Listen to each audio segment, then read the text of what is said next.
Assalamualaikum warahmatullahi wabarakatuh. Perkenalkan, nama saya Marifana Damasria, NBI 12318110031. Saya mahasiswi dari Universitas 17 Agustus 1945 Surabaya. Di sini saya akan menarasikan tugas dari dosen saya, yaitu Dr. Andes Widiatmo Eko Putro, MA, yang berjudul modernisasi. Modernisasi adalah suatu proses pergeseran sikap mentalitas masyarakat untuk dapat hidup sesuai dengan tuntutan masa kini. Dengan demikian, teori modernisasi ini didasarkan pada keyakinan bahwa media massa akan membantu mengubah masyarakat tradisional. Selain itu, media massa juga dapat dijadikan sebagai jembatan atau penghubung dengan dunia luar. Media massa ini akan membantu masyarakat menemukan informasi masa kini yang dapat diakses dengan begitu mudah.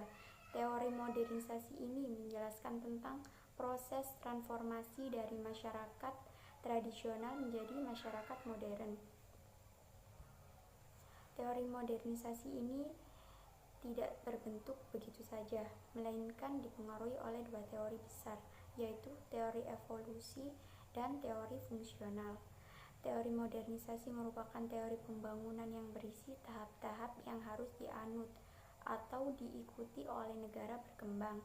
Hal tersebut berguna untuk mencapai kemajuan dari negara berkembang menjadi seperti negara maju.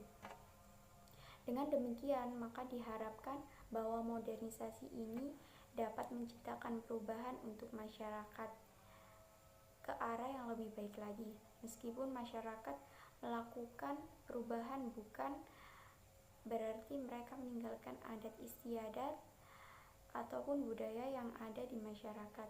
Akan tetapi mereka melakukan perubahan dengan tetap menjaga eksistensi adat istiadat ataupun budaya yang ada di masyarakat, sehingga ada keseimbangan antara modernisasi dengan tradisional. Dampak modernisasi yaitu setiap ada perubahan baru pastilah memiliki dampak, baik itu dampak positif maupun dampak negatif. Seperti halnya juga dengan modernisasi ini. Modernisasi ini juga memiliki dampak positif dan juga dampak negatifnya. Antara lain adalah sebagai berikut ini. Yang pertama, dampak positif modernisasi. Dampak positif modernisasi adalah sebagai berikut. Adanya perubahan tata nilai dan sikap dari masing-masing individu.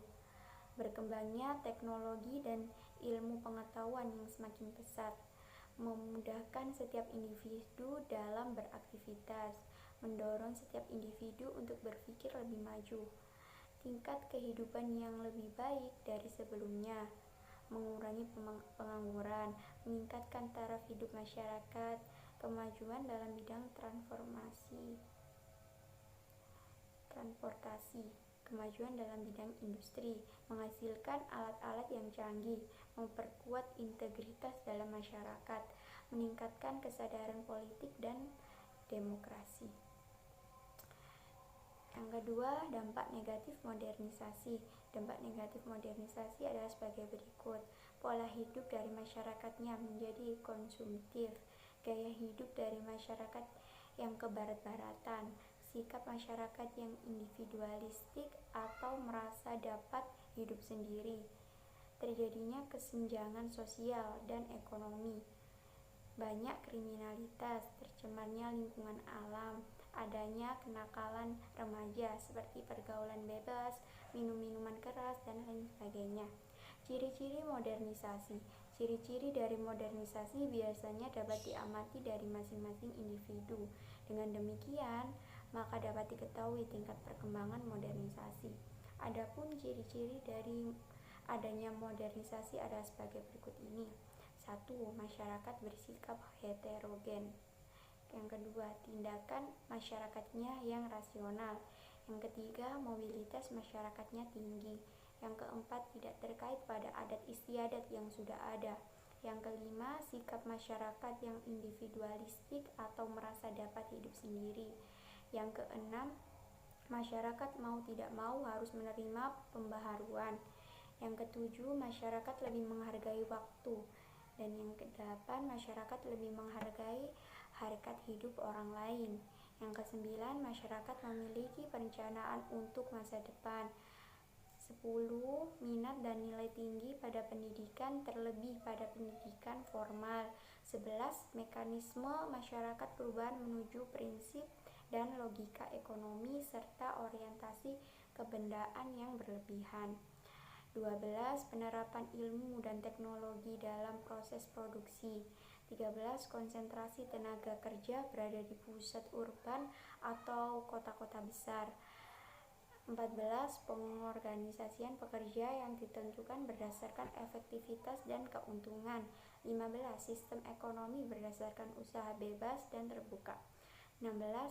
Muncul antagonisme terpendam antara majikan dan buruh. 17.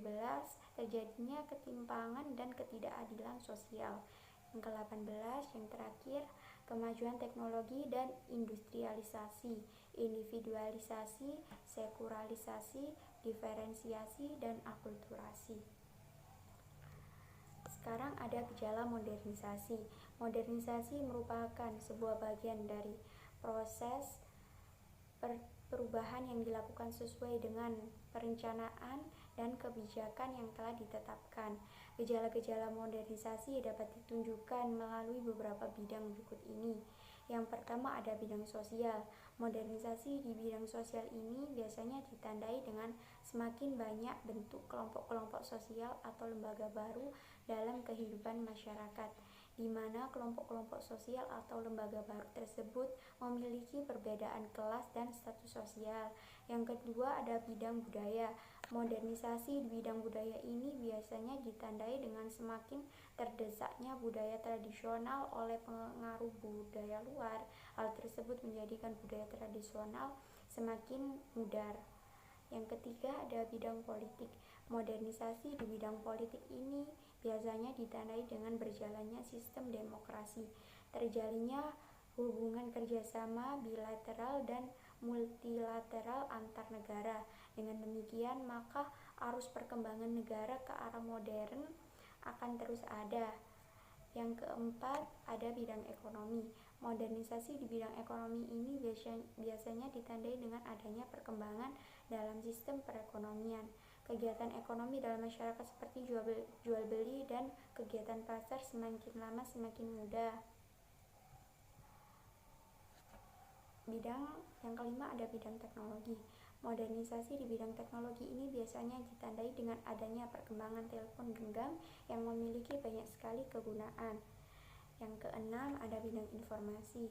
Bidang informasi ini biasanya ditandai dengan menyebarnya sebuah informasi secara cepat dan mudah diakses. Yang ketujuh ada bidang agama. Modernisasi di bidang agama ini biasanya ditandai dengan adanya kitab suci yang tidak lagi berupa buku atau lembaran melainkan berupa aplikasi di dalam ponsel genggam.